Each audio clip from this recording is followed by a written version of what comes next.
মানুষের অন্তর নরম হবে কি করলে বলো? এতিমের মাথায় হাত দিলে আর আরেকটা ফকির মিসকিনকে খেতে দিলে। আল্লাহর নবী বলছেন আমি ওই অন্তর চাই না তোমার কাছে যে অন্তর তোমার ভয়ে কাঁদে না।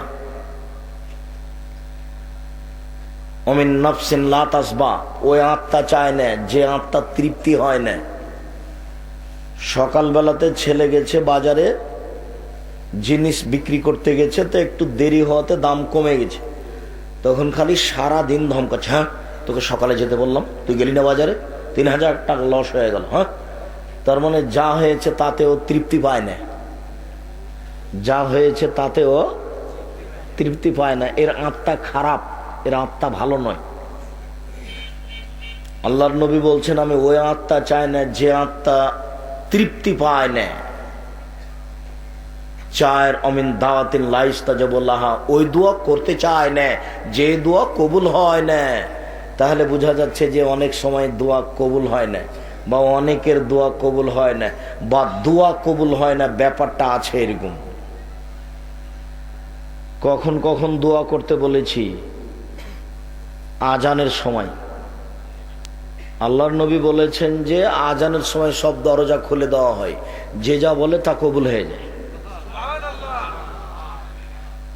সূর্য ঢোলার সাথে সাথে, সূর্য ঢোলার সাথে সাথে 12টা 10-15 দিকে আকাশের সব দরজা খুলে দেওয়া হয়। ওই সময়তে 4 রাকাত সালাত আদায় করবেন, কিছু চাইবেন পাওয়া যাবে।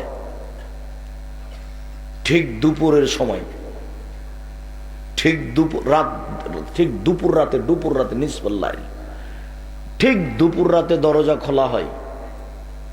ওই সময়তে কিছু চাইবেন কবুল হয়ে যাবে। বৃষ্টির সময়, বৃষ্টি হচ্ছে, কিছু চাইবেন কবুল হয়ে যাবে। সফরে থাকলে কিছু চাইবেন কবুল হয়ে যাবে। আর রাতের একটা সময় আছে, সেই সময়টা ঠিক বলতে পারছি না, তবে রাত 12:30 1টার পর থেকে না ভোর পর্যন্ত সময় হবে। ওই সময়ে যে যা চাইবে তা পেয়ে যাবে। আর আরেকটা সময় হলো আসরের পরে, আসরের পরে, জুমার দিন, জুমার দিন আসরের পরে 4টে থেকে নিয়ে সূর্য ডুবা পর্যন্ত এই সময়ে যে চা চাইবে পেয়ে যাবে।